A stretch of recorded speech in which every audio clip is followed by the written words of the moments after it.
What if I were to suggest that you play a key role in the awakening world? And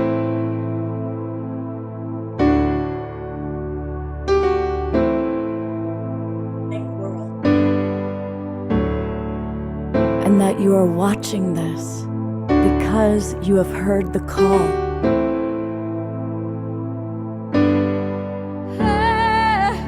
We can start right now by opening our hearts and minds.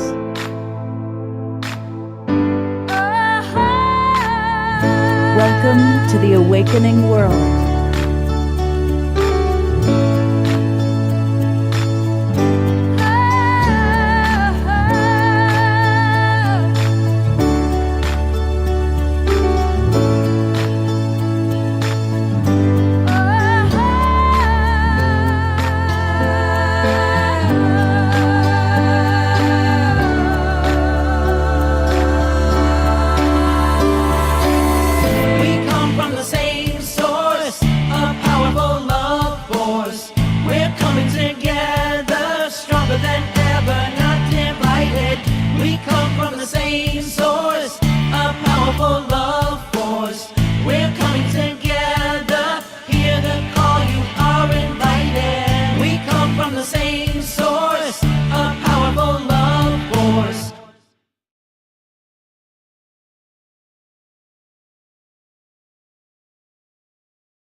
Good evening, everybody, and welcome to the Awakening World.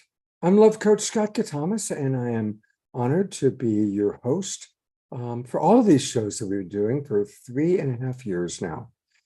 And, you know, we've done over 500 shows, but tonight we're on a topic that we've never tackled before. We're going to be talking with several people who part of their life's challenge, the big part of their life's challenge probably, is that they were adopted. Now, I'll kind of set the framework for a moment that some of you who are regulars have heard me talk about the meaning of life, and that through all the different spiritual teachers that I've had the opportunity to work with, all the people I've worked with near-death experiences, there's definitely a general consensus that the meaning of life on this planet is we're here to learn to love, starting with ourselves.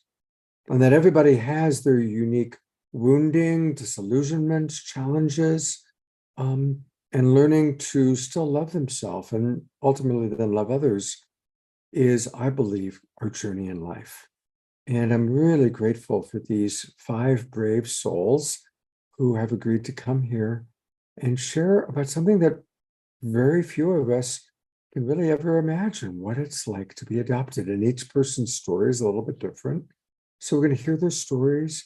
We're going to hear about their journey of learning to love themselves and where they are in the process, because we're all, if we're still in body, we still have lessons to learn, don't we?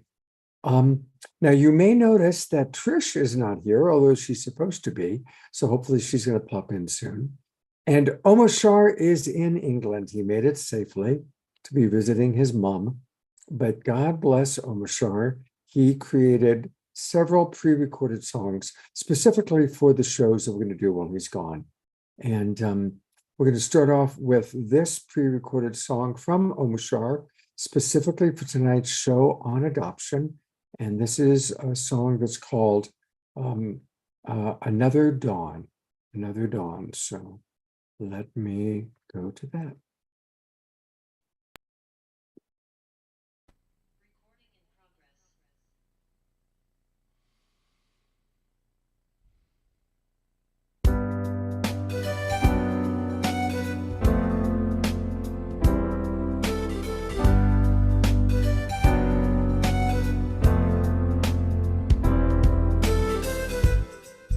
Another dawn, another day.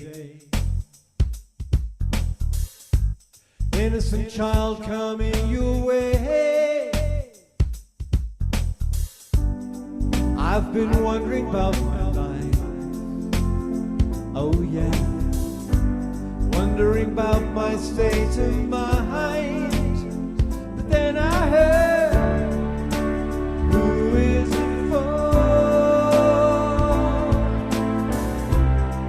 if not for yourself?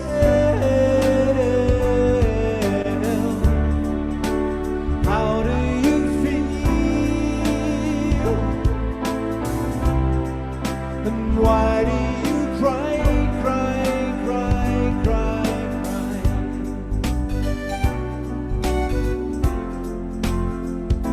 Shooby-doo-wop.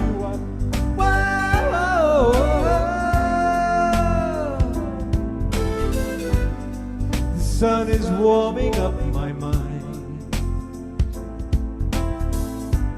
Ocean breeze blows me away, and yet still I've been wondering about my life. Oh yeah, wondering who will take my place. But then I heard, who is it for? If not for yourself,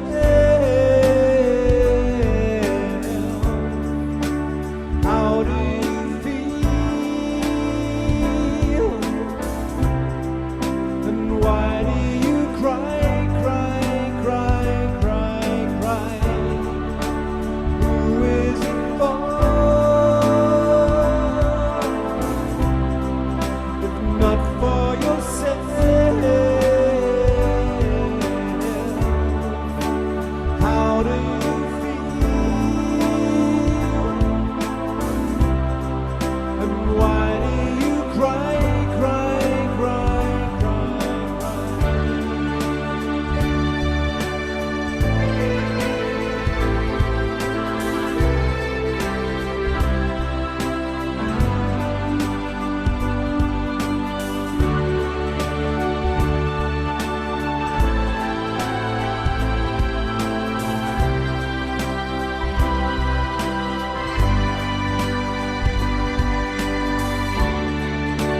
Who is it for?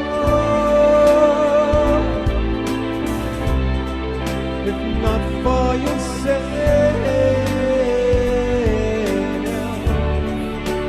how do you feel? So come on, let's fly. Come on, let's fly.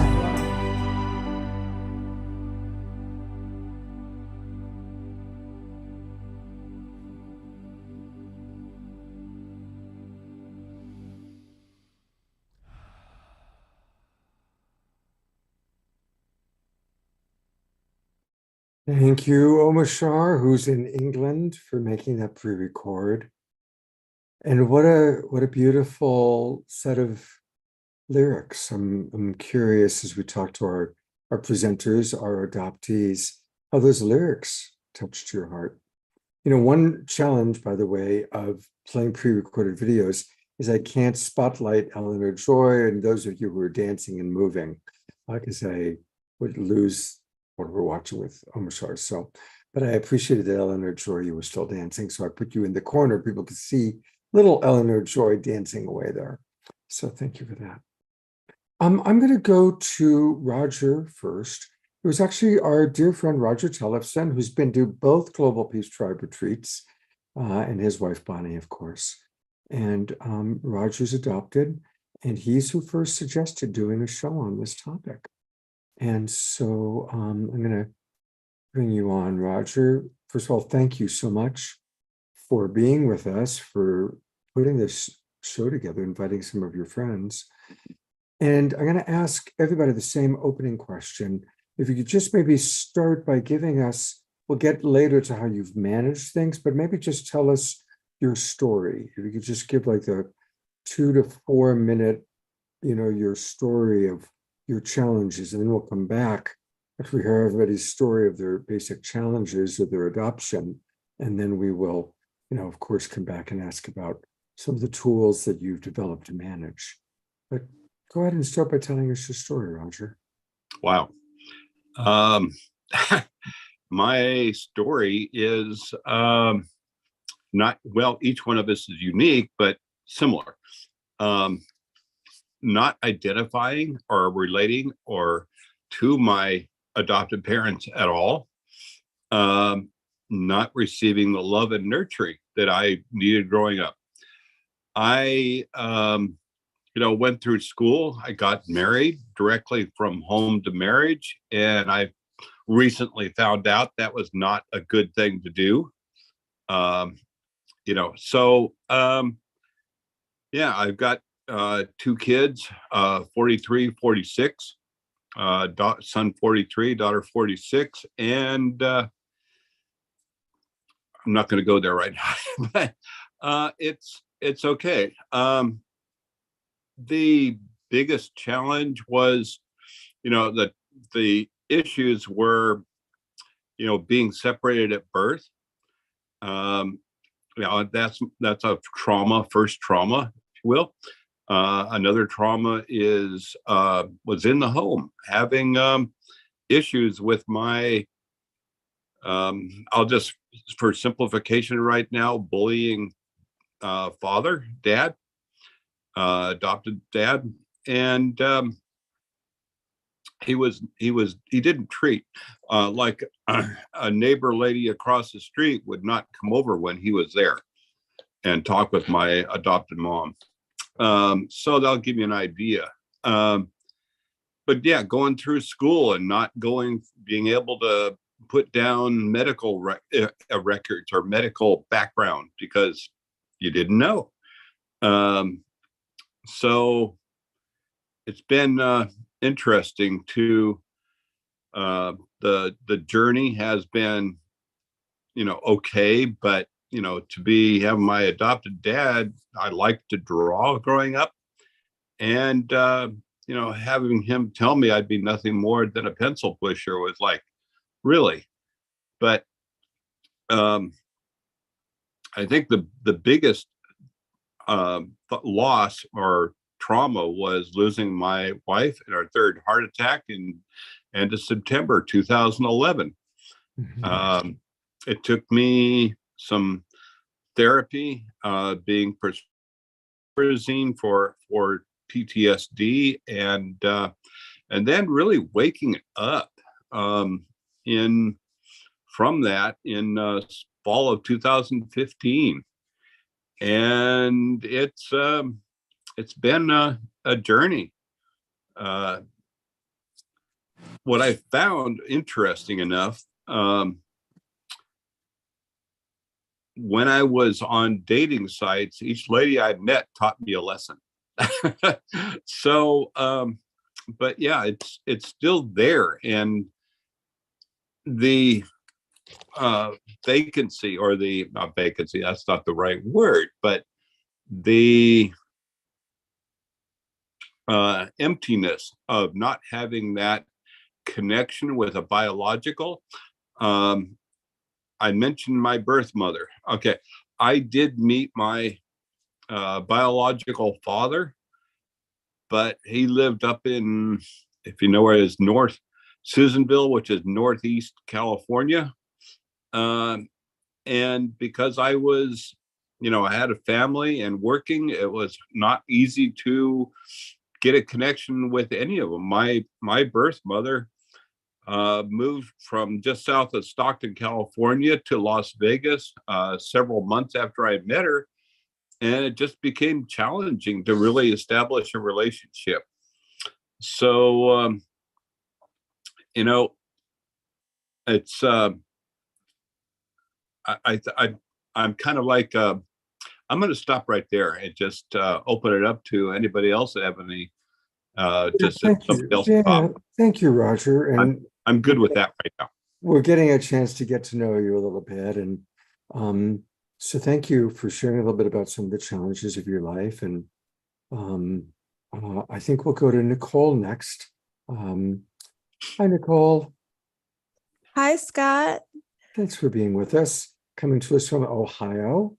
Yes, I'm in Cleveland, Ohio. So it's 9 o'clock here. It's getting a little dark in my office, but hopefully you can still see me. We and still hear me see you. okay. Yeah. If it gets too dark, try and maybe find a lamp that you can put on or something. I have my computer screen here. Okay, good. But right now we see you just great. So Okay, good. tell us a little bit about your story, Nicole. Sure. Yeah, I was born to a teenage runaway from South Carolina, and she actually ran away to Ohio and had me here in Ohio, where I still reside. And I learned through my self-discovery and search process that she left me with a babysitter at the age of 3. And that babysitter actually ended up becoming my adoptive father. He was a single veteran just out of Vietnam, trying to put his life back together. And he felt like I was a sign and for some responsibility in his life. And I, unlike a lot of my adoptee friends, I have a great relationship with my adoptive father. And I still felt the pain and the abandonment issues and that loss of being separated from my mother. So I think it's really important to understand if you're not adopted and you're around adoptees or have adoptees in your life, that while there can be situations where there's a positive parent-child relationship after adoption, never forget that all adoption begins with loss, and a family has to be separated to make a new family. And we adoptees carry that loss with us the rest of our lives. Going on about the challenges that you asked about, I really felt abandonment issues as a child. I felt like a misfit because I didn't look like anyone in my family. I didn't look like anyone in my community and even at school. And I just kind of felt like an alien. And despite the love of my amazing father and the rest of my family, I had a great support system. But that's another key for me, is that love just isn't enough. And adoptive parents need to understand that, because that gap and that loss, nothing can replace that biological connection. Early in my career, I actually learned more about adoption as a lifelong journey when I volunteered for a local organization that supports everyone impacted by adoption, called Adoption Network Cleveland. And that's when I first came in contact with other adopted people and adoptive parents and birth parents. And it was really an epiphany, because I began to understand that some of the feelings that I was having, some of the discontent and challenges I had when I was very young, were natural and part of my adoption experience. I really didn't know and wasn't able to connect those feelings before then. So I felt very uncomfortable in my own skin and like something was fundamentally wrong with me. So that was a really important epiphany. And I've carried that with me and realized that I might not have had a choice as a child, but I do have a choice now. And it's important to really build awareness about the lifelong challenges of being adopted. And I have to say, it struck me again later in life, even though I'm on this great healing journey of self-discovery. When I first had my son in 2000 and I saw my first genetic mirror and someone finally looked like me, amazing. But it was also really sad, because in that moment when I first held my son, realized that no one has ever looked like me. And when I heard the doctor say, "He looks like mom," I was just so elated. So, having my own child has been very healing for me. Seeing that genetic mirror has been very healing for me. And connecting with other adoptees in the adoption community has been very healing for me. And I would say that that's something else that I want everyone to really take away, is that it's important to connect with others like we are today and share that experience, because adoptee to adoptee connections and beyond can be very, very healing. And I would love to continue and to learn from others. And some of the ways I do that, I'll share when we come around to how we cope with this challenge of being adopted. Thank you so much, Nicole. Thank you. You're a beautiful speaker. She's back. I'm going to go to my wonderful co-host who has been away, traveling all over the world, it seems. Welcome back, Trish. Thank you. We've I missed wasn't around you. the world. I was just around the U.S. Taking a universal forced break. All of the things that had landed in my life in some direction just went, and I was like, oh, it's wanting me to take a vacation, more like send multiple appeals for multiple days in a row until I got what I wanted. Well, welcome back. It's good to have you here. And I know that you have, although you weren't personally adopted, you have a lot of history of adoption in your family. So I'd love to hear kind of a little bit about that. And then as you've listened to Nicole and Roger, any reflections, and then we'll go to Joanne and Elizabeth. Oh yeah. I have a lot of family that has been adopted. So one of the things that we found out a few years ago is that the man who my mother thought was her father was not her father. And through 23andMe, and that she had, I don't know, like 8 different siblings, but she had thought this man who had adopted her was her dad for so long. But there was always that feeling, like you all were saying, is like, she's like, I just don't belong in my family. Then there's the man that my mother recently married. Well, recently meaning some years ago. Oh, heard. And the man that my mother recently married had adopted 3 boys, and 2 of and they're all brothers. So 2 of the 3 boys had the same mother, and then the 3rd brother, the youngest, had a different mother. Same father. And his experience is very different than the rest of the family of the other boys. The other 2 really like dove in, and this, his experience was really disjointed, and that he's still seeking sort of like connection to himself and a place where he can ground in. And his mother passed before he could meet her. And then the last one, which was a really also similarly as impactful as my mother finding out that her dad wasn't her dad. I mean, we had thought that she was Iroquois for, I don't know, for most of her life until way late into her almost 50s, when we took 23andMe and found out that we were Romanian and Jewish. It was very surprising for her. But the other one was really profound for me, is to see my stepdad, who, I mean, he didn't adopt me, but he like really took me in. He never had any children of his own. And about 2 years before his death, he got a call from his sister and said, there's a young man who says that you might be his dad.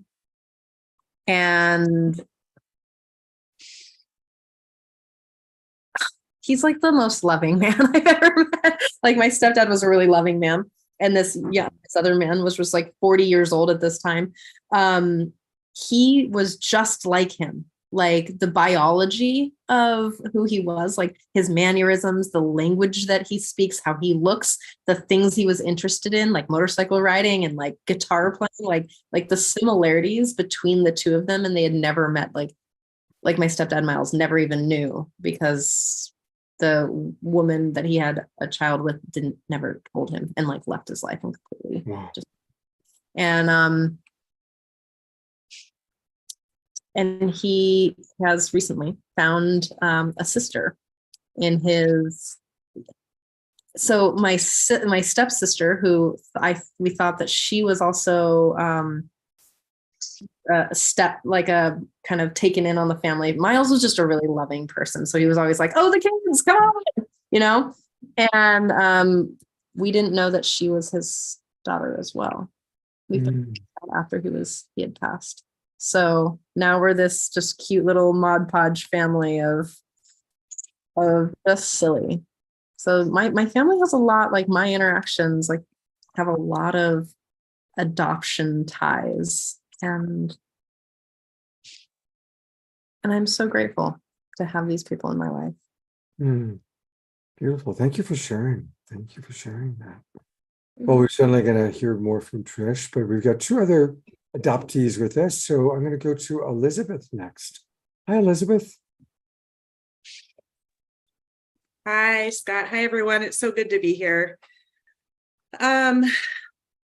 My adoption story started at birth. I was placed into foster care and adopted from that point. I was adopted into a family that had 3 biological children. And then I was adopted, and then my little sister was adopted as well. We are not blood. So we had a pretty large family. My story is I was actually found by my birth mother, my early 20s. And I had received a letter from an investigator saying somebody was looking for me. And at about age 9, I was told that I was adopted. So when I received that letter, I was like, who else could it be? And so I met her and I had a relationship with her until she passed. And about five years after we connected, she had called me to tell me that my father had passed away. And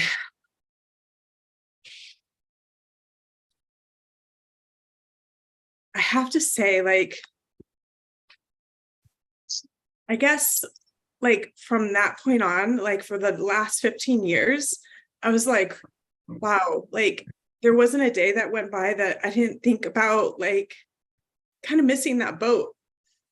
And I think that comes from, as an adoptee, just knowing, like, where I come from. Like, there's such an emptiness when I don't know where I come from. Like, I don't know who I look like. And I have to share that each time I share about my experience as an adoptee and my story, like, I've been on a healing journey for a really long time, and it's still absolutely, there's parts of my story that still move me. Place of, like, I'm just so deeply proud of myself and my journey. And so I was like, wow, like, I don't know what he looks like. And I wanted to, like, see a picture. Until last year, I was just like, it was like tearing me up inside. And I took a DNA test a few years back. And I was like, okay, well, my only thread to the paternal side of my family is through my grandfather. And I knew who my grandfather was. My mother had told me. So I started a search. I received help from a couple of genealogists and started down that journey. And just to make it easy, after a few months, we found out that that man who I was told was my father was not my father. And that was such a whirlwind of emotion for me. And to find out that he was still alive. And I was just like, wow. Like, I was just, like, excited, because whether I met him or not, I was just like, there was literally, when I got that news, there was, like, some immediate healing that happened in my body for me. I felt like I was closer to my roots and closer to home. And so for the paternal side of my family, I actually sent letters and connected this year in March, and have met part of my paternal side of my family. So It's a little bit about like my adoptee journey. I would say too, like my whole life, just I didn't look like my adopted family. I'm tall and blonde. That is not what my siblings look like. And that was just always really hard for me. And just knowing like, just feeling a level of like being unsettled in my body, probably my whole life.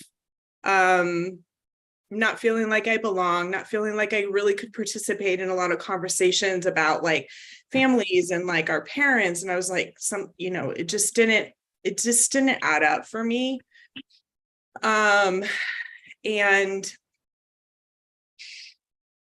I know that everybody, like every adoptee I've spoken with has a different story, yet very similar in a lot of ways. And I definitely felt alone growing up, that my experience was really unique until I started connecting with adoptees.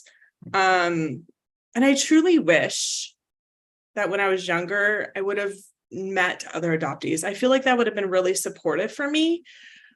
However, I didn't meet other adoptees, or at least know they were adoptees, until last year. And I will say that that's been so healing to hear other people's stories, and yet so different, so similar, the things that I feel like I've walked through in my life, and other adoptees are like, yes, absolutely, like me too. And I'm like, just that alone has been so healing for me in my experience. So struggling with, who do I look like growing up, feeling like I don't belong. Yeah, and I guess I'll answer like how I've coped with that over the years, and like healing that I brought to my body when we move around the room again. Thanks for that. Elizabeth, thank you so much. Each of your stories is so deep, so powerful. We're going to hear from Joanne, and then I'll come back to Trish. Hi, Joanne.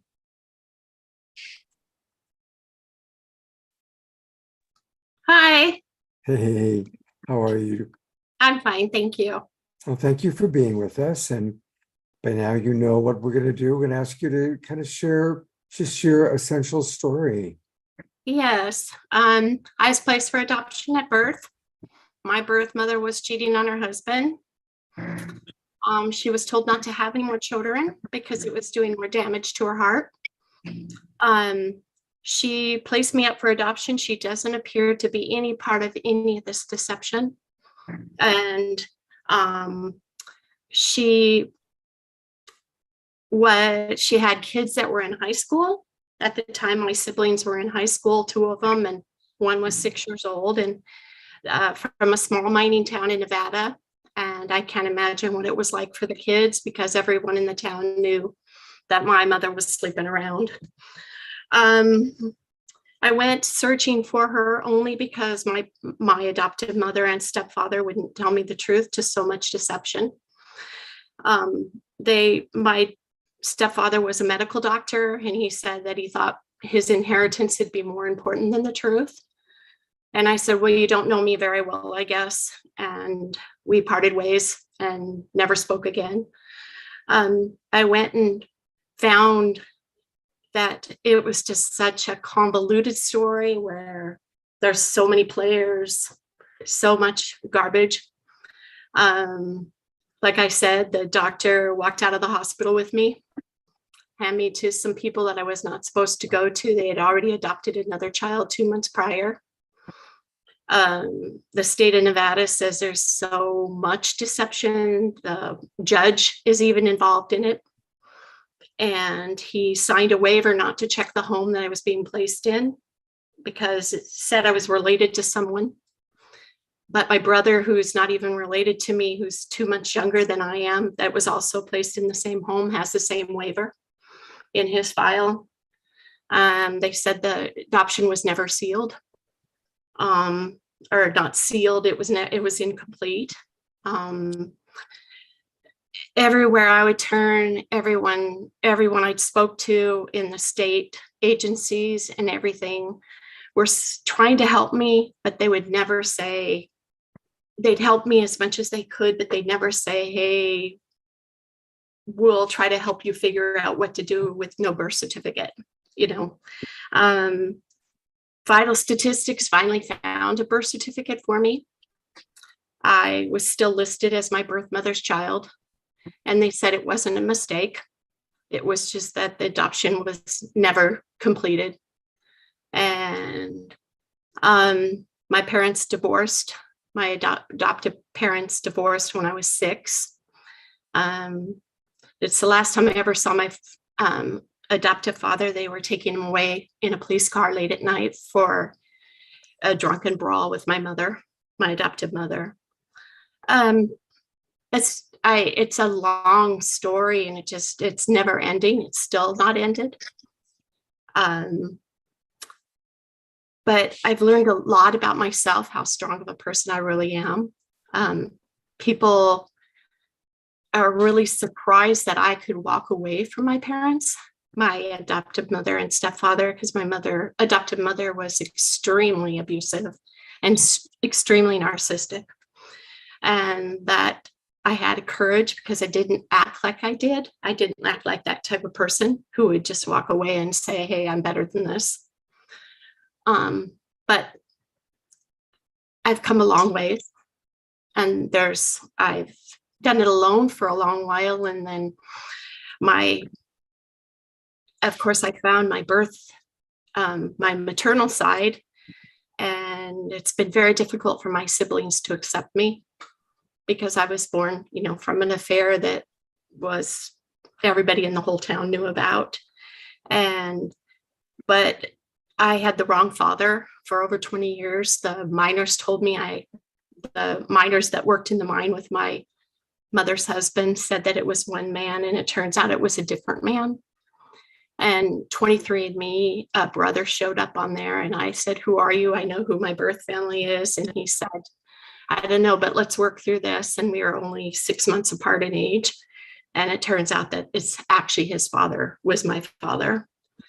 And that family has been wonderful to me, absolutely loving to me. And it's one of those stories you'd never believe if you, because everyone was saying that it was this other man was my dad. And that family was really rude to me and mean. So, but that's part of my journey. Wow. I'm going to go to you, Trish.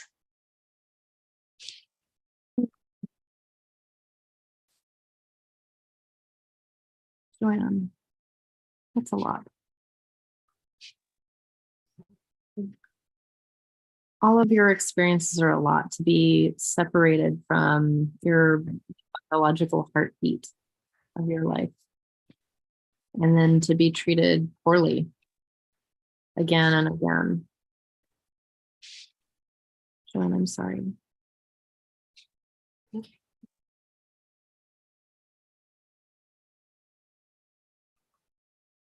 There's so much about attachment that's like the research around attachment now is deeply, it's very widely available, and most of it isn't even talking about adoption, right? Which is a very different type of attachment wounding, right?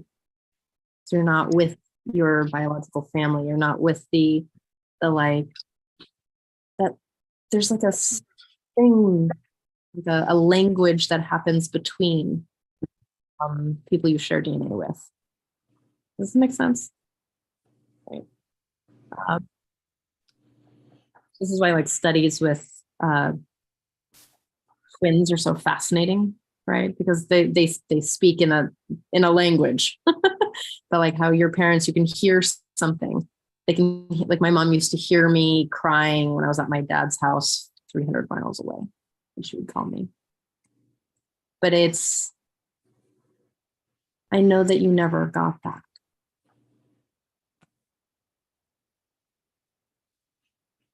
And I just want to say that I'm feeling your stories, And I know that some of the people that adopted you were loving and some of them weren't. And I love that you have found communities and people who do love and care for you. That's how we live in this crazy world together, right? Roger, you have your hand up? I did. I just wanted to add that what you're speaking to, it's called biological mirroring.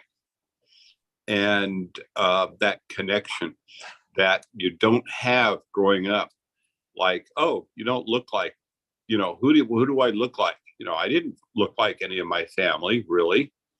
Never had that connection. I mean, you have that connection in the womb, but that knowing your history, your family history, and that biological mirroring is important, very important.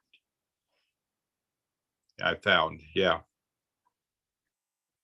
Thank you for sharing that. I guess while we've got the spotlight on you, Roger, I want to get to the next question. The next question is, what's one tool or one practice that has helped you, and let's stay focused on adoption, to manage being an adoptee? What's one tool you can share that has really helped you with managing this?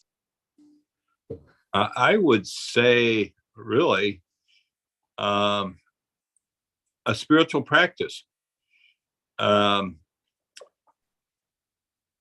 Without realizing it, actually, I started in a practice or a church called Unity, and back in 1970, where I met my late wife. And having that grounding, I feel in retrospect, has helped a lot. It's that's really the one thing that has been kind of grounding for me, that and meditation, and having that.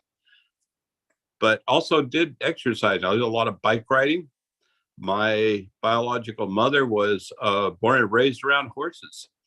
So after I met her, I took horseback riding lessons, and I love it. So yeah, that having that connection with the animals and just that sort of thing. And so yeah, I'm complete with that for now. All right, thank you. Well, let's go to Nicole. Same question, Nicole. What have been some of your coping strategies? It's a great question. I think what you said in the beginning, Scott, about self-love is so important, because that's ultimately, I think, the goal of, working through the trauma and processing it and really understanding how it impacts you and your decisions and your feelings. And only when you have that awareness, you really overcome or change intentionally. And I've been on that journey for a while.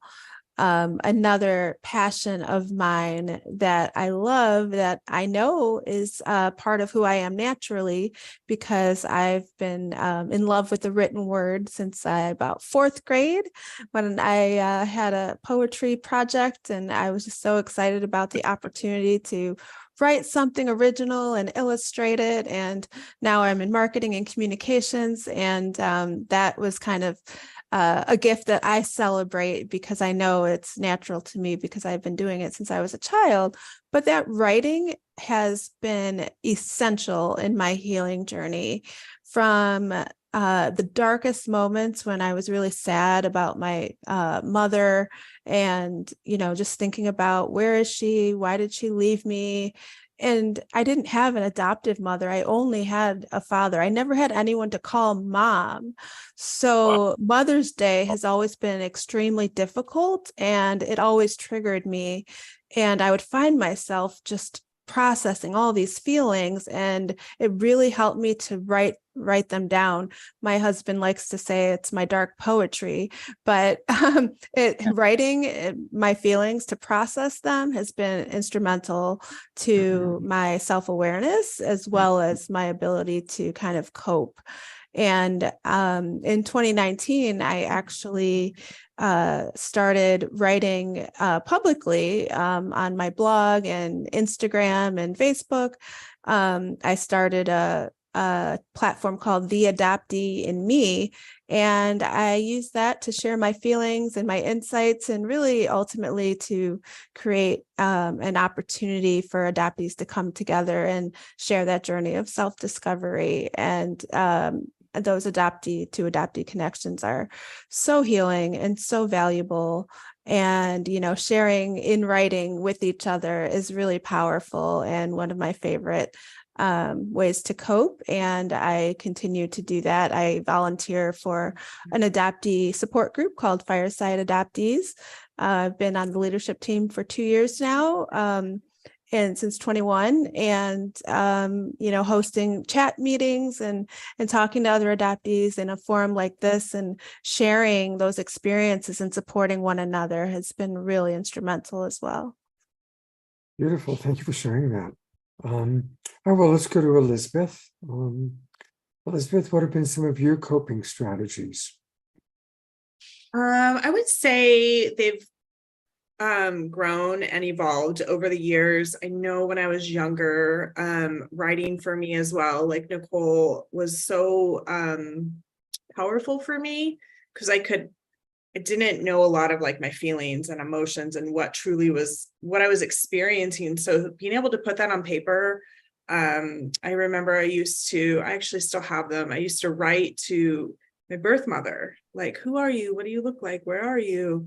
Like, why was I given up? And I just felt like I didn't know that at the time as a teenager, a 14-year-old girl. Yet so deeply therapeutic for me. And I would say over the years, 2 things that come to mind when you ask me that question. One is prayer. I have found prayer somewhere. The divine has been with me my whole life, and I'm so deeply grateful. Because if somebody would ask me, like, how did you find like your spiritual practice and your journey? Like, I don't know. I don't have an answer for that. Yet prayer has been a lifesaver for me. And just my spiritual practices, meditation. And I would say one of the big ones lately for me, I would say in the last 4 years or so, has been somatic therapy. So body-led therapy, just really being able to get out of my head and into my body, and moving those memories, moving that trauma that lives inside of my body. Because a lot of it is stuff I don't even remember, but it's there, it's impacting me. I actually have really struggled with some health issues over the years, and just knowing what I know now today about those health issues, that my body has just always, from the day that I was born, actually from when I was in the womb, has always been in fight or flight, because I was always searching for home until I found home inside of my own body, that my actual nervous system can just settle. Somatic therapy has definitely been life-changing for me. Before we go to Joanne, do you want to share a little bit about your understanding of somatic therapy? And because I know it's something that is a big part of what you provide people. And so I think it's we were talking before the show began about how trauma is stored in the body, and anybody coping with trauma, somatic therapy is very valuable. So given what Elizabeth just shared, would you like to talk a little bit about that? And we'll go to Joanne. All of our experiences live inside of our body, right? So everything that we've ever experienced has different places where it lives. I've been utilizing this, what is the name? There was a book many years ago called You Can Heal Your Life. There's many books on this, but there's one book called You Can Heal Your Life. And it was the correlation between our thoughts and our beliefs about who we are and body diseases. I had a weird experience recently where someone grabbed my neck and I've had a sore throat since. There's correlations there. But so when we are in experiences where we have separation traumas, or when we have physical, emotional traumas that happen, which then creates beliefs inside of us and traumas inside of us, that it will store or show up in ways that, like in an elbow or in places in your body. A lot of people with deep traumas have digestive issues, right? So in the sense of when you can't talk your way out of it in therapy, which I don't know how I like my talk therapist, but I also like my Gestalt therapist because this person brings in my body because I'm not separate from it. And there's ways to sort of unravel the trauma through the way that the body engages or disengages. So one of the an amazing tool, especially when you're feeling really overwhelmed or really afraid, is trauma shaking. There's another more technical term for it, but it's really like giving yourself the opportunity to shake. And just like an animal will shake. Does anyone do this? Does anyone else do this? I'm just being crazy over here. No, I'm big on that. When I'm going through stuff, I shake and shiver and dance and quiver, and my understanding is it's sound and movement. Actually, another way is doing jumping jacks. If I've got stuff, I'll do jumping jacks and allow my voice to kind of take over. So in the sense of like when you're feeling the fear of abandonment or your fears, is like you can shake it out. You've seen animals shake, and their nervous system is automatically shaking out the adrenaline, cortisol, and all the other chemicals that come with all of that, so that you're actually physically processing that trauma.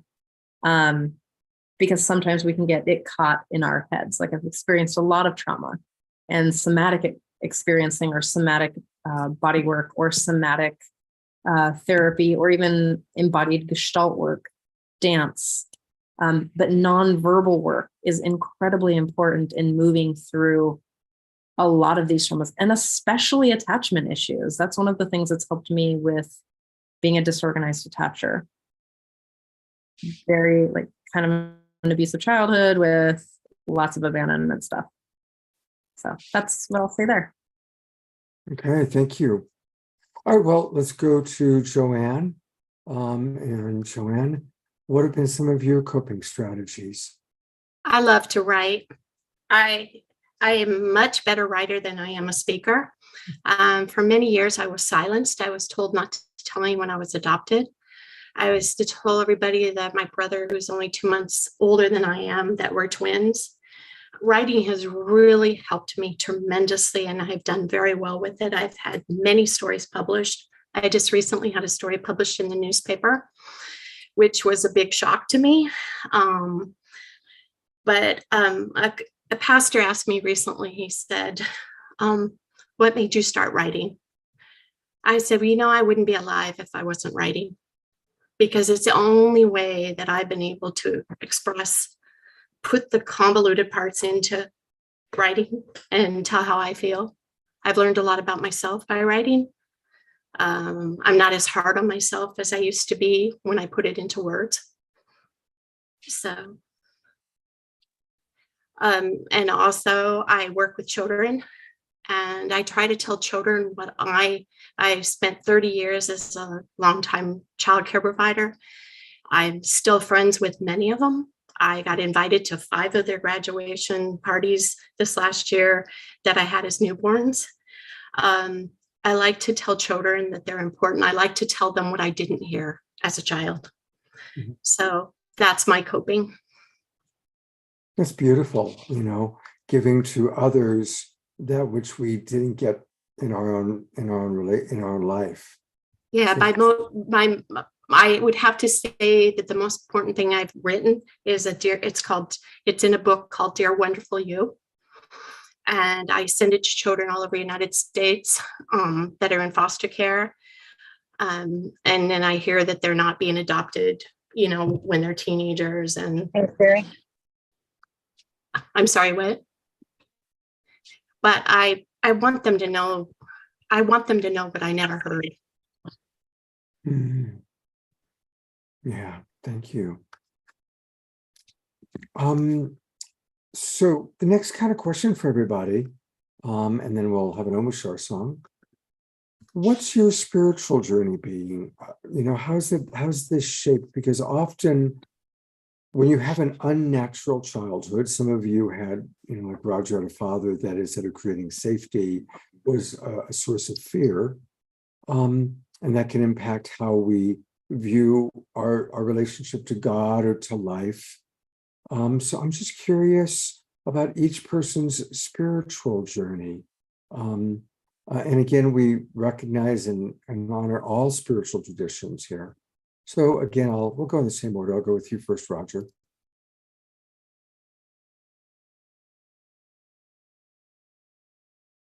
I had to unmute.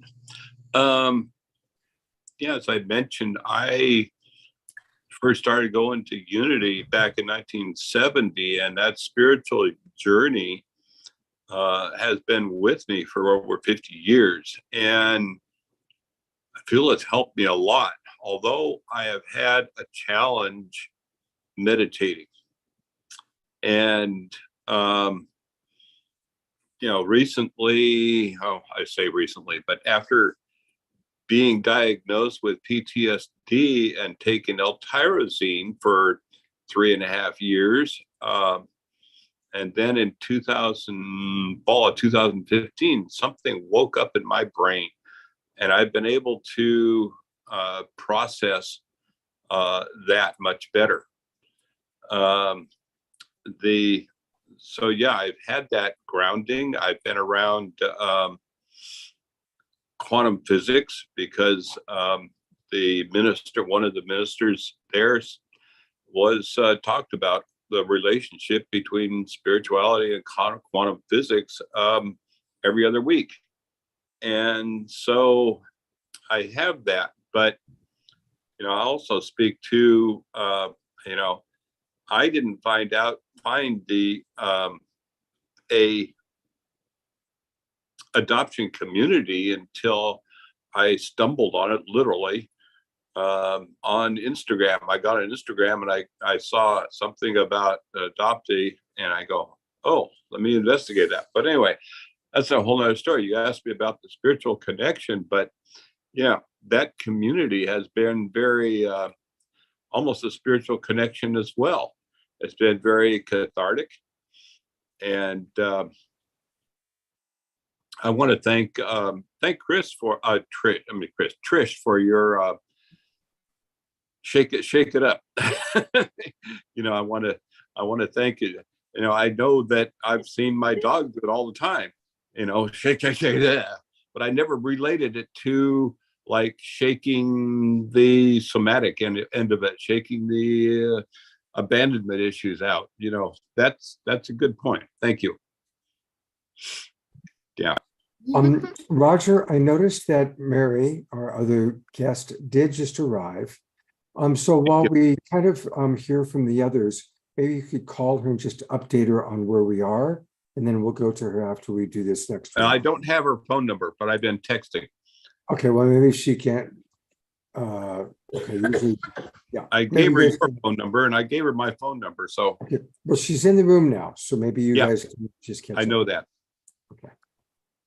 All right, Nicole, what would you like to share next? Faith has been a really important central component of my journey from childhood. I was raised by a single father, a man of strong faith, and I'm very, I believe that the values that he instilled in me of, just loving others, respect, family, caring, being empathetic, being, a competitor in life, but empathetic to others around you, winning and playing and winning with grace. He taught me so many important values, and of course, to love God and to have faith in God. And that's definitely been such an important role in my journey. And when I think about my darkest times, believing that God is taking care of me and it will be okay. And I know, that I just have this sense of bad things can happen, but I'm going to be okay. And I believe that no matter how hard things get. One of my healing journey was really accelerated after my divorce from my son's father. And I had to believe that because it was a dark time and I felt like I lost everything. And I felt like I ruined the family and oh my gosh, so much guilt.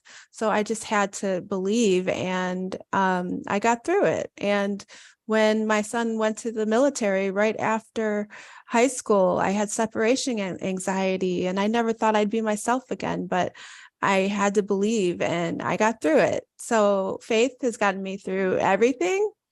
And I'll also say a little twist in my story that is kind of interesting is that single man who adopted me entered the seminary later in life. He never was married. I think my attachment issues were too strong. I kind of got in between him and his dates. But when I was in college, he entered the seminary and became a priest. And yes, so my faith and his guidance and humble leadership is really has been central to my journey.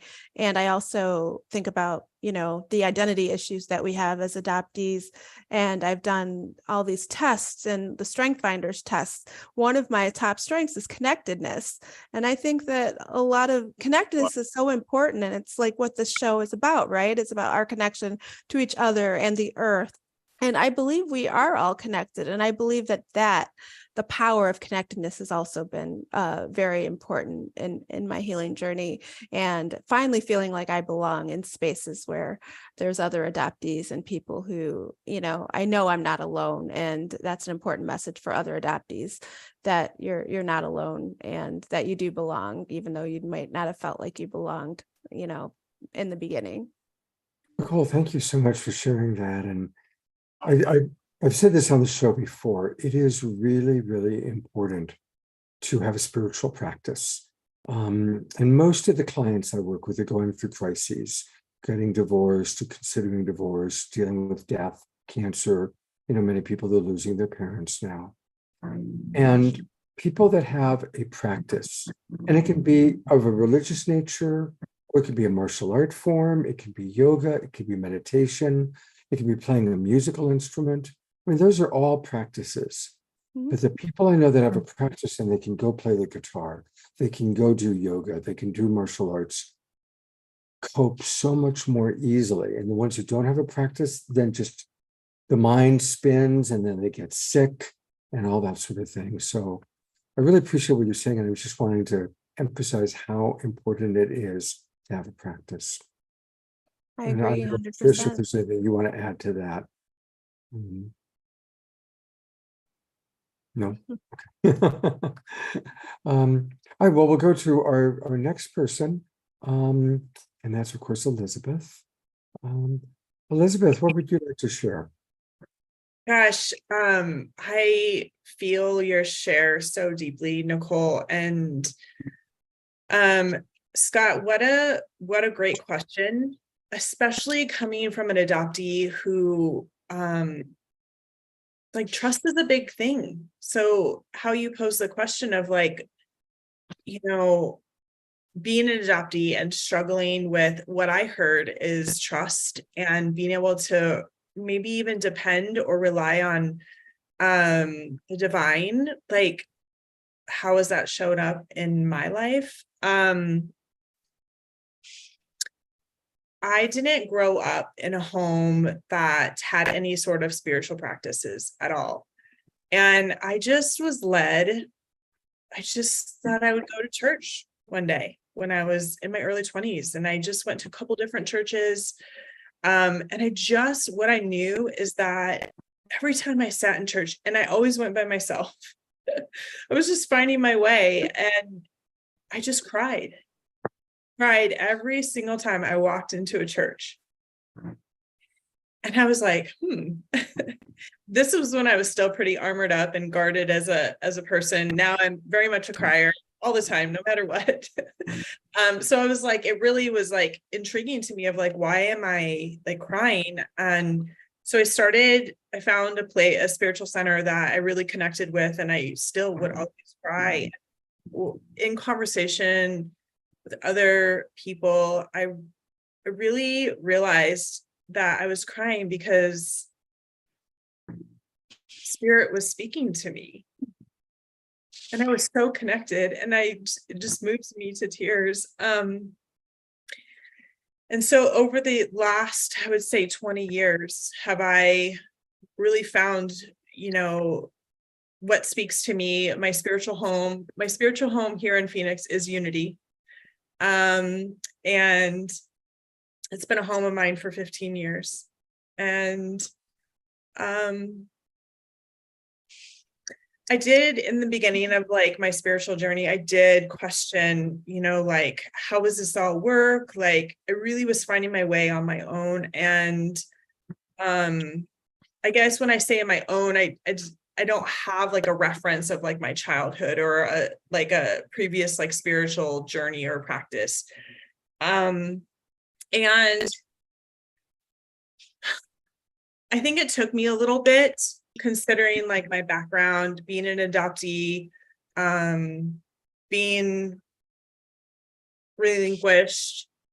Trust was a big thing for me, and to really feel deeply that there was Mother, Father, God, universe, Spirit that had my best interests at heart, took me a little bit. And when I started to connect the dots and I look back at the reciprocal of evidence that I had in my life, that who I call today God has walked with me all along, like I couldn't help but just be deeply moved. And I felt so held, and I still feel so deeply held on this journey. And my faith is very, very important to me. And I love what you said. I have experience of kind of trying to do this alone. And my life was complete chaos, and it was very hard. And I tried to control everything. And when I really just let go and just trusted that my God was holding me, like my life is just remarkable. And it flows. And so that's kind of been a little bit about like my spiritual journey, and so deeply important to me today. Thank you so much for sharing that. Thank you. Yeah, and I want to say for those of you who have a spiritual practice, that's beautiful. Do more. And for those who don't, if anybody's watching this, and often I work a lot, especially men who look away from the church. Most of us, many of us, the original religion we were raised with, we ended up becoming disillusioned with. We saw the dogma, we saw the bullshit, we saw the hypocrisy, and we broke away. Not all, but many of us. But what's beautiful is when you find that spiritual practice, you walked into a church and you felt it, right? Trish has a spiritual practice with her cat, no doubt, Winston. And whatever works, right? I have a close relationship with my dog. That's part of my spiritual practice. So any of you who don't have a spiritual practice, please do either go back to one you had previously or cultivate a new one. All right, Joanne, what's your relationship to the divine been like, and how has that evolved through this process? Oh, it's been a very, very difficult journey. My mother was raised in a strong Mormon family in Utah. She's the only one who walked away from her the church. I have 42 first cousins, all Mormon.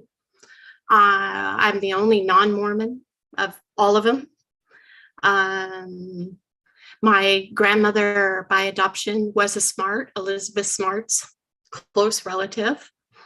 I've had a really hard time trusting anybody, and the spiritual journey's been hard. But if you hear my story, you know that God's been holding on to me the whole time. I have a hard time trusting people because my relatives are not very nice when it comes to genealogy or anything. And they said that after my adopted mother died, they'd be her voice. And even if she was abusive, it didn't matter. They'd make things right. So it's been very hard to accept that she was so abusive, but they're going to make her right. So, but that's my story. So I'm gonna bring everybody back up for a bit, and again, it's natural that when we've had an unnatural childhood, or when we've had the kind of difficulties that you have described, there's what's our interpretation? How do we interpret it? And so often, children who have been abused, or you in a second, Trish, interpreted that, oh, there's something wrong with me, or this is the way the world treats me. So I want to hear from Trish, and then I want to hear if any of you have had to deal with reframing that, maybe starting by thinking this is the way the world treats you, or that there's something fundamentally wrong with you, and then coming around. Scott, Mary is here and is wondering if she's in the right place. Mary, you are in the right place, and now that you know that you're here, we will go to you after we hear from people about this particular question. Okay, thank you. That's all I was going to say. Oh, yeah, I'm glad you're here, Mary, and everybody else is kind of here for our pre-show meeting. So we'll go to you in just one moment to hear your story, but I just want to hear some of the responses to that issue of did you feel like there was something fundamentally wrong with you, or this is the way the world treats me, and how you've managed that journey. And any of you can speak to it. Anybody want to tackle that? Nicole, I noticed you kind of. Sure. Yeah, I resonate with that deeply. I definitely felt deeply flawed as a child because in my little brain, it didn't make sense. How can my mother leave me with a babysitter and never come back? It didn't make sense. So I always thought something was wrong with me. That's the only answer that made sense to me. And even though I internalized that, I don't think I realized I internalized it as much as I did until I started on my journey of self-discovery and realized that my lack of self-confidence, all of the kind of issues that I had relating to others, and some of my challenges were because of that belief. So I love what you said about reframing, and that's exactly what I did. I realized after being in touch with other adoptees that my feelings were a natural reaction to a very abnormal situation, and that it wasn't about me, and that I now could take control back, and that I didn't have to be a victim. And as an adult, I can live the life that I want and deserve. Sadly, that is, with living with that loss, but at the same time, I reconciled that I can do the best I can with my life, and it's up to me now. It's not about what my mother did to me. It's not about how I felt rejected or abandoned. I'm here, I have a purpose, and it's up to me to make the most of this life that I have. So that's my reframe, is that, I or anyone doesn't have to be a victim of circumstances beyond their control. I didn't cause the problem, and it's not a problem. I'm just here to live my life. And I think it's really powerful and empowering once you change the way you view your circumstances. Yay. Thank you so much. Thank you for addressing that. Before we go to Mary, would anybody else like to address that issue? How you managed, shifting out of thinking that there was something fundamentally wrong with you? I'll yeah, I'm unmuted. I will talk to that. Both my adopted parents and my biological mother were told that I had cerebral palsy when I was born, and that's come to believe that's not true. Whatever happened to me at birth, I was not recruited or into the Army in the 60s, which is not a bad thing, but in my opinion. But it's after I got married, I started going to gym and working out, and in my teenage years, I found that I could go skiing and do things that were just not nobody thought I could do. And later on in the 80s, when I started working with computers and computer drafting and stuff, my adopted dad said, couldn't relate to it. Couldn't relate to what I was doing, and just kind of didn't really dismiss me, just couldn't relate. And so I, that was part of my coping thing, finding that I could do things that I thought were didn't really fit into my family either. And so another thing I do want to mention is that in 98, my brother, who was also an adoptee, was ruled by the coroner. He passed away and ruled by the coroner a suicide. But I don't want to get into too much around that, other than but he got it. He was into drugs, and my family felt that he was not, that coroner was not correct. But anyway, that's enough on that. But so I just learned to deal with it, to have that coping, but also there were times when things would happen and I would just go out by myself and just be by myself. So that helps too, just to have that alone time as well. So anyway, go ahead and bring Mary on. I'm gonna go to Trish for her comment on this, and then we're gonna finally go to Mary. Okay. Because I think a lot of people can relate to this, whether or not you're adopted. Go ahead, Trish. Thanks for your patience, Mary. I think that many of us have the feeling that we're fundamentally unlovable, or that we are not enough, or we are unworthy. And from my sociological studies and, the studies where I'm really, y'all know me a little bit. What I've understood is that when they separated us and told us that we are separate from God, or separate from the universe, or separate from each other, is where one of the biggest harms really started. Is that socially now we're told that we have a punishing God if we're not good enough. And socially, the way that impacts is that our humanness becomes like our pure humanness. Like, humans are chaotic, wild. We want what we want in our bodies and in our minds is belonging, connection, safety, community. That's what we deeply want. That's what our bodies want. And so when they tell us that you're supposed to be an individual, and you have like, you're only supposed to love one person, and you have, you're separating yourself from this whole community. You're separate from God, that this God won't love you if you're not perfect. And that we understand that this idea of perfection is something that we're striving for. Well, I hate to break it to you that only white men can probably participate in this perfection piece, because that doesn't really exist anymore. And so everyone else is sitting here like, oh, I've got a wart on my toe and I don't look like those people, and I'll never be thin enough, and I'll never have that much money, and I'll never be that educated, and I'll never belong because of that.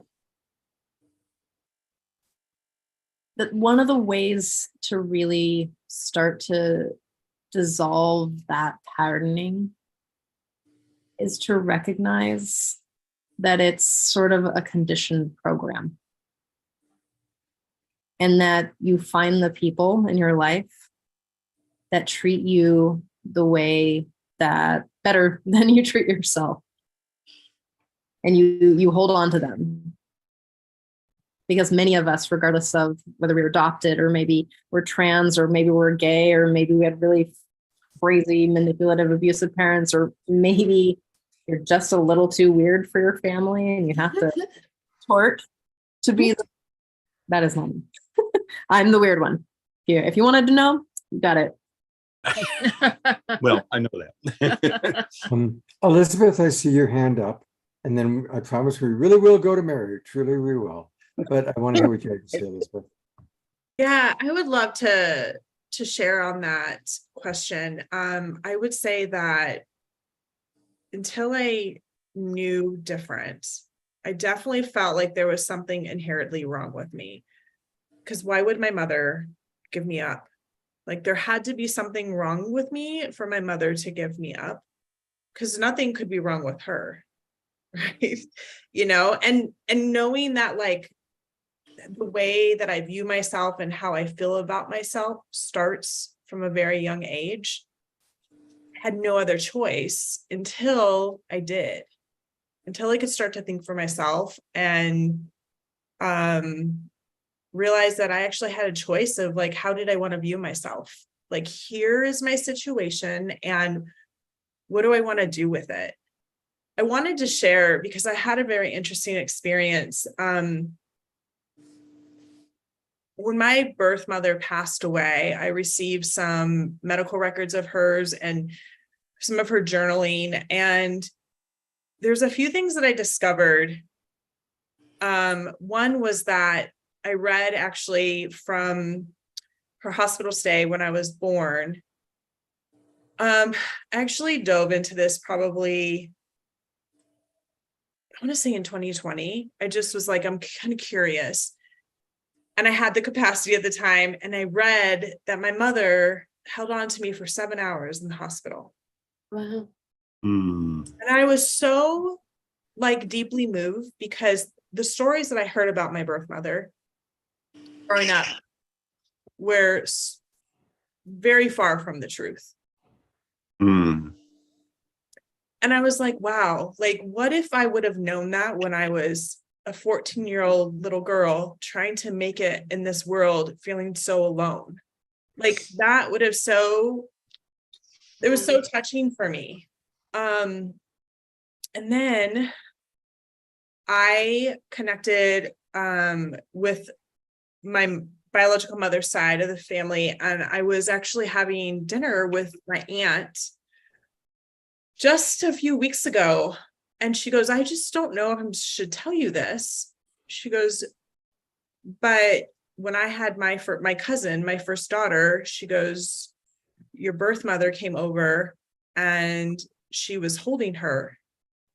And she said, it really must be nice that you got to keep your daughter. And I share this from a place of my birth mother didn't want to give me up. One of those birth mothers that was coerced into giving me up. And I see now with that perspective that the amount of trauma that she must have endured And just knowing those little bits of information from an adoptee who was not raised by her biological family, those two pieces of information are so valuable for me. So it's taken me some time to reframe that there's actually nothing wrong with me, that my response to life is very natural considering the environment that I grew up in and the situation. There's nothing wrong with me. But I wish I could go back in time, and I wish maybe somebody was there to talk to that little girl, Elizabeth, because that's when I think it would have really mattered the most, and made such a huge impact for me. Yeah. So thanks for letting me share that. Yeah, thank you for sharing that part of the story, and So one of the things that stands out for me is that it reminds us that healing and breakthroughs can come at any age in life. Like we don't have to stay stuck in a bad story. We don't have to be stuck. That at any age in life we can get new information, have a new spiritual practice, or get new information like you did that can help us to reframe the story. Yeah. All right, drum roll, please. I'm finally going to go to Mary. Hi, Mary. Hello, I'm so sorry. I just technological stuff like goes over my head. So I know. Well, I'm here. hopefully the internet gods will be kind. Yes, I'm noticing that your internet connection is a little wobbly, but please share with us your story. And we've kind of had people share their story and then what their coping mechanisms have been, or what their spiritual journey of dealing with it has been like. right. Well, up until I retired 10 years ago, I really didn't know how deeply I had been affected by being an adopted person. I knew I had issues, and I had an inkling that they were related to adoption, but I wasn't really sure. Because I was bullied a lot when I was in school. I was adopted through Catholic Charities from Cleveland. I was born at St. Anne's Hospital in downtown Cleveland. Not even a hospital then. It was called St. Anne's Unwed Mother's Home and Baby Asylum. And I'm one of the babies that were in the asylum. But and then I went, after I was born, I was in foster care for 9 months before I went to my adoptive parents' home. I was their first child. They adopted my younger brother is adopted also. He's not my biological brother, just my adoptive brother. So it was just the four of us. I call us the paper family.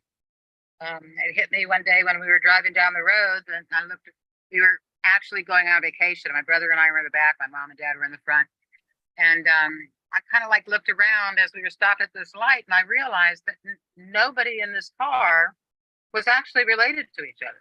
We're just a paper family. I mean, I loved them dearly, and they did the very best they could, but there was something missing, and I just couldn't get over it. And my mother had some issues. She came from her own trauma. Of course, all of this is stuff I've learned since opening up and falling apart. When I retired, I developed really bad PTSD. I was an emergency room trauma nurse for 34 years. And when I retired, I went a little bit nuts. And I realized after a while it was, this was the PTSD, ER trauma. Started treating that. In the process of trying to get over that, once I got to the point where I could get back outside and function in society again, it took me about 2.5 years. The childhood stuff came back, and I realized that adoption might be an issue. So I just did the old Google search, and I came up in a Facebook, and here I am 5 years later now. Actually, I've been retired 10 years. It was 2 years into retirement that it hit me that adoption might be the issue, and I started researching.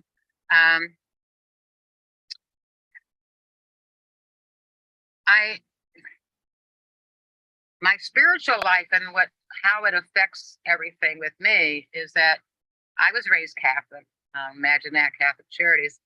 But I went to Catholic school for 12 years. Wow. And I sat there through listening. When you go to Catholic school, especially back in the 50s, at that time, that was before what we called the Ecumenical Council of the Catholic Church, when they changed a lot of rules. So at that point in time, you couldn't have anything to eat after midnight if you were going to go to communion in the morning. And every Catholic school, you started school with church, and you went to mass, and you received communion. So you carried your lunch or your breakfast to school in a bag. About fourth grade, the Ecumenical Council had met, and now you could eat up to an hour before school. So we all got, or before mass. So we all got to eat breakfast in school. Well, that kind of stuck in my head. I'm thinking, wow, how comes, so 4 years ago, we had to bring our lunch or our breakfast, and now we're allowed to eat and then go to communion an hour before. And then by the time I graduated high school, they were handing us the host and we were putting it in our own mouth. Where before, if a priest dropped the host during this period of time, they brought out all these altar boys, and we won't go there, but they brought up all those altar boys, and they stood around this host, and the priest came out, and there was a big to-do about picking this wafer up off the ground, because in the Catholic Church, they believe that really turns into the blood and body, or the body of Jesus Christ. And that when they drop the wafer, that's Jesus laying on the ground. So anyway, lots of strange things go on in Catholicism. So anyway, after 12 years of Catholicism, I came out of high school an agnostic, because I knew that the God that I had been taught about was not congruent enough for me to have faith in, because it just didn't make sense. And then the bullying and things that teachers had said to me, it was just too much of a discrepancy. And I think that that's what happened, is I got lost in the lies and the discrepancies and the issues, and I had no one to talk to, because as soon as the word adoption, you're adopted, comes out, everyone says, aren't you lucky? Aren't you blessed? And are you? No, I might be, and I love my parents and they're good parents, but no, there's this whole thing that's messed up. And they could say, no, just forget about it. It's not important. And I'm thinking, yes, but you still sing me happy birthday once a year. So if it's not important, why are you still singing me happy birthday? None of it made sense for me. And I think that that's why I got so lost in other people. And I ended up marrying an alcoholic who abused me emotionally and very rarely physically. It was, unless he was really drunk. I ended up leaving him 15 years later, I went to put myself through nursing school. He sobered up my last year in nursing school. I think he knew I was going to leave if he didn't. Things were great for like 2 years, and then he went off the wagon, and I couldn't do it anymore. I gave him an opportunity, and he chose to continue drinking. So I packed up my children and moved to Georgia from Ohio. And that's where I raised my children, in Georgia, which was a good move at the time, because it was right smack in the middle of the Bible Belt. And at that point, I had joined. So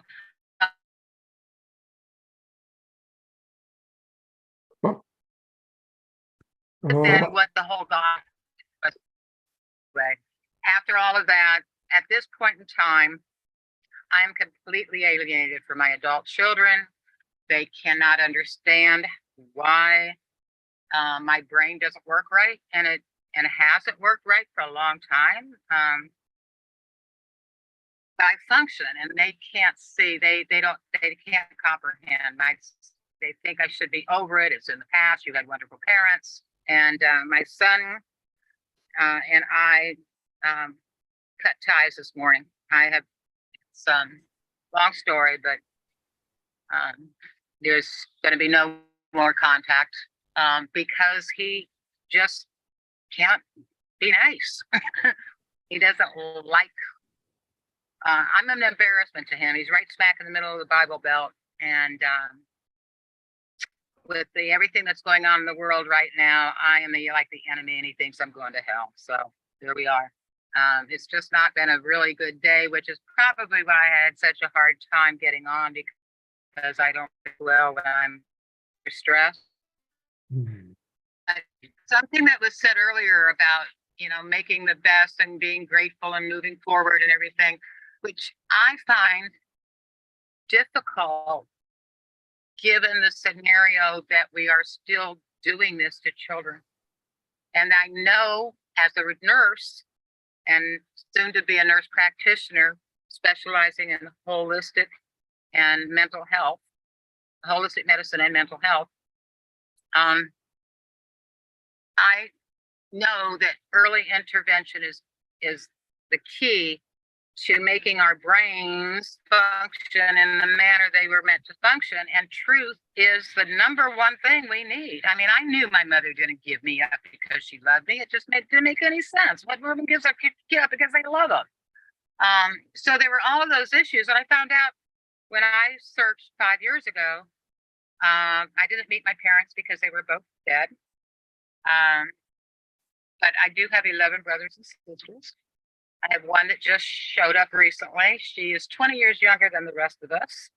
She's a paternal sister. And her story is that our dad was a singer in a rock and roll band, and he met her mother, who kept her. And they had a one-nighter. And there's my sister, who's 20 years younger. But then she started talking to me about being in Canton, Ohio. And I said, wait a minute. I said, what bar was Daddy playing at when he met your mother? And she told me, and I said, oh my God, I partied in that same bar, which Wow. means, given the, I don't know if you're aware of what's called GSA, genetic sexual attraction, but it is an issue. It's based on the fact that there's a familiarity when you first meet a genetic relative that you've never felt before. And that sometimes gets interpreted as versus just the feeling of possible intimacy that we've always sexualized. And so boundaries get crossed. So knowing this and hearing her story and knowing I had been in that bar means that I could have very well been there on a night that my father was playing in that bar. I would not have known it was him, and he may have hit on me, and I could have given birth to my own sister. So it's got to stop. I mean, we got to take the lies out. There's no reason to be lying to people about who gave birth to them and where they came from, and completely legally severing us from our biological families. We shouldn't have to fight City Hall to know our story. It should come with us. It's 2023. The lies, if we move, will allow children that are placed for adoption to at least carry with them the knowledge of what they know is true in their gut. And that was the hardest thing for me, because I have this great, big, huge, sensitive thing in my gut, and I don't even gauge, I guess, or just my intuition. And I know when people are lying to me, but then I get doubted, and then I doubt it because they say, oh, no, that's not right. Oh, no, that's not right. We're not saying that. We're not saying that. We don't mean this. But I don't know, it continues. So my thing is that I recently just got diagnosed with, I'm placed on the ASD scale. It took me 2.5 years to get diagnosed because of my age. I'll be 71 in December, and they have to do a 2-year testing to make sure that it's not a early Alzheimer's or early dementia setting in, and I passed that. It's not. And also recently diagnosed with ADHD, so I'm learning how to treat those things, and things are coming back into play. But the 34 years I spent in the ER, on top of the trauma that I had already experienced that I knew nothing about, that was never treated, my mind is never going to be right again, but my heart's in the right place. I'm intelligent and I can allow my heart to do the leading. Unfortunately, we coincide within a framework of people that are hurting, and other adoptees tend to not like people moving forward. Let's put it that way.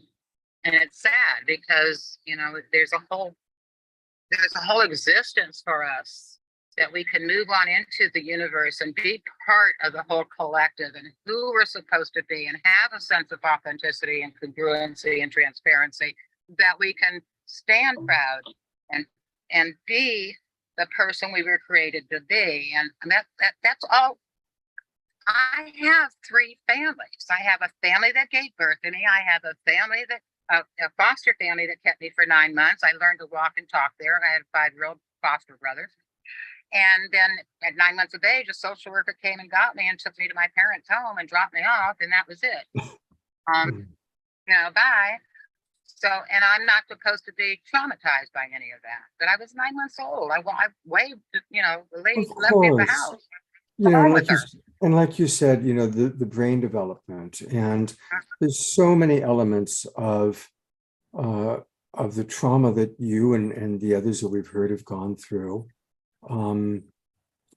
Thank you very much, Mary. And I'm noticing, of course, there's a lot of comments coming up in the chat box of people just really appreciating all of your stories. And thank you. And recognizing, like Roger said early on, every person's story is different. There are certain similarities and commonalities. And everybody's healing journey and everybody's life path is different. And I recognize that some of you are further down the path of learning how to work with this in a way that isn't disrupting your life as much. And others are still really in the throes of it. And I want to build that out to our greater audience, for those who have been able to learn how to work with their childhood wounding or their disillusionments and they're further down their path, that's beautiful. And for those that are still really in the pain of things, maximum compassion and maximum grace, and each and every one of us has our own unique journey. Trish, I'd love to just ask if you have anything you'd like to share to kind of wrap us up here. Thank you all for being so vulnerable this evening. I know that it's a lot to come on a show with however many people who might be watching live as well as in the room and recording. And your stories make a difference. You sharing makes a difference because it gives people an opportunity to connect to you, to connect to their own stories and to understand that they're not alone and they're not weird but there are other people who are just as like moving or struggling or, I think it's a really courageous. Come on. Yeah. Oh, see. It's a fact to be here. So thank you. Yeah, thank you. We're going to close out in a moment. I just want to make a couple of quick announcements. I want to remind people that we have started doing meditations every night, including tonight. Of course, I didn't want to interrupt today's show, but I've seen some of our Global Peace Tribers. Sylvia has been coming to our meditations. And so every evening at 6:30 p.m., I just put into the chat box the link. And it's a combination of Twin Ray Community and Global Peace Tribe. And for those of you who are watching on Facebook or on one of our broadcast partners, I'll also put up a poster. And the meditations are, they're non-denominational, they're interfaith.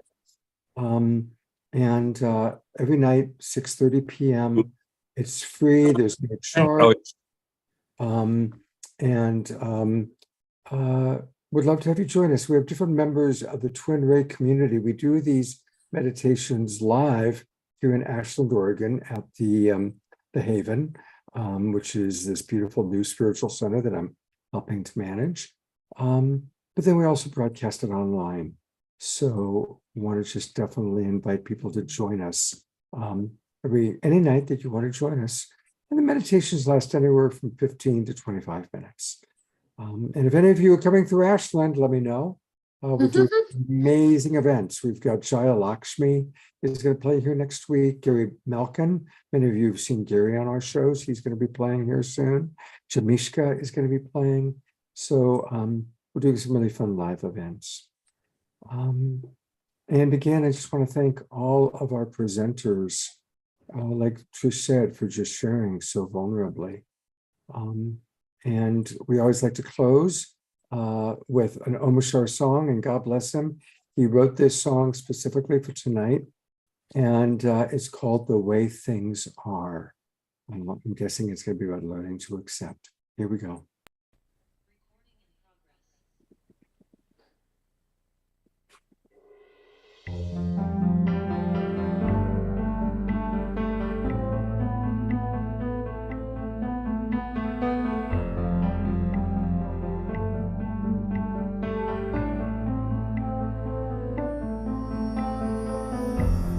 What do you see when you're alone? What do you feel when you are by yourself? How could it be that you are here? Isn't it strange the way things are? Look at the river flowing by, and look at the colors of the butterfly. How do you feel about your life? Isn't it strange the way things are? A dolphin in the ocean, I can hear you calling me. Come on in, you say, the water's fine. I have come to set you free. You have never been alone, my friend. I was just a thought away. There's a deeper love that's holding you, and it's here to lead the way.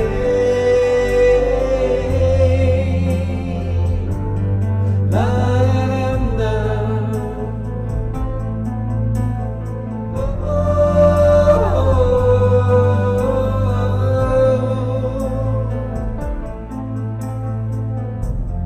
Now that you see you're not alone, and there is no such thing as by yourself. There is a hand that's lifting you,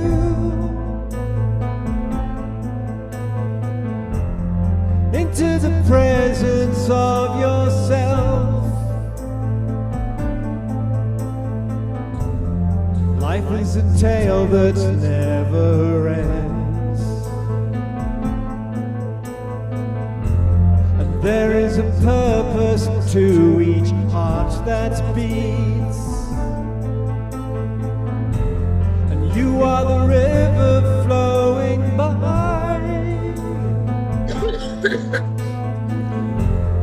You are the colors of the butterfly, like a dolphin in the ocean. I can hear you calling me. Come on and you say, the water's fine. I have come to set you free. You have never been alone, my friend. I was just a thought away. There's a deeper love that's holding you, and it's here to lead the way.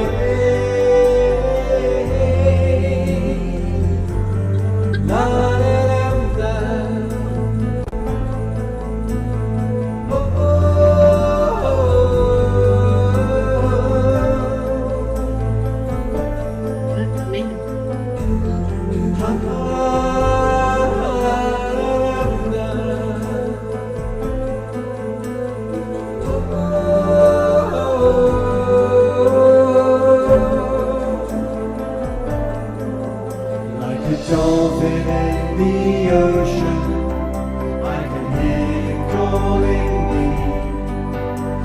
on and you say the water's fine. I have come to set you free. You have never been alone, my friend. I was just a thought away. There's a deeper love that's holding you, and it's here to lead the way.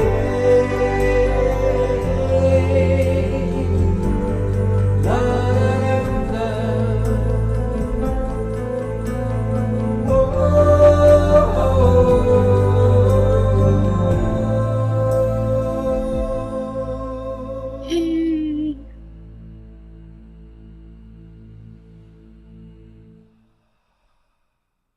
Wow, beautiful. And thank you, Eleanor Joy. I had that on your website. Let me go back and we'll go back to you showing your, who do you got there?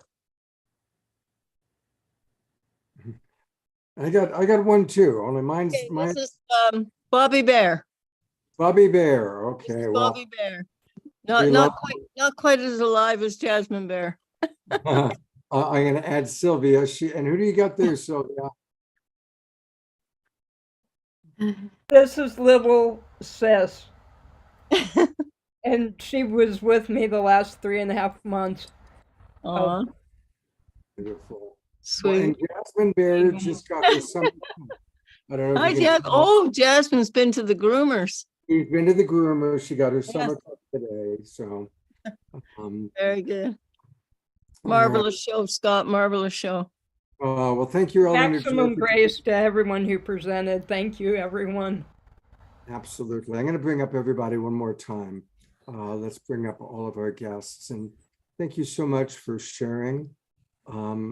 Let's see. There's Roger. And there's Elizabeth. There's Mary. I feel like Dorothy talking to everybody at the end of The Wizard of Oz. I think I'm going to miss you most, Mr. Roger. So thank you, everybody, for being with us.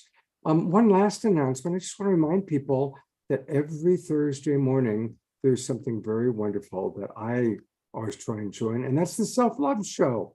And this is, of course, Trish and her partner, Dawn, every Thursday morning at 10 o'clock Pacific time. Who do you got as your guest tomorrow, Trish? I don't even know. Well, there you have it. But we know that whoever it'll be wonderful. It will be wonderful. I've been on vacation, kind of. So I just got back. It will be wonderful. And Dawn and I haven't seen each other in a good bit. So it'll probably be giggly and cackly and all of that beautiful stuff.